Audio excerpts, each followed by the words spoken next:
Welcome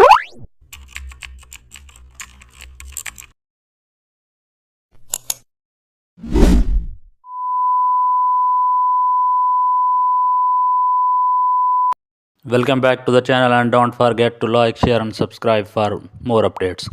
Today we are diving into an exciting tutorial how to create a sunset sky effect using gradient editor. Let's start by opening your image in Photoshop and heading to the gradient editor. Click on the gradient bar and choose warm tones like orange, red and purple. Now set the blending mode to overlay for a natural merge with sky and also adjust opacity slightly until the colors blend smoothly.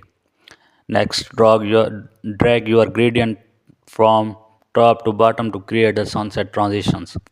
If the colors feels too strong, reduce the fill instantly of opacity. Use a soft brush mask to refine edges near the horizon. Duplicate the layer for extra vibrance, then lower the opacity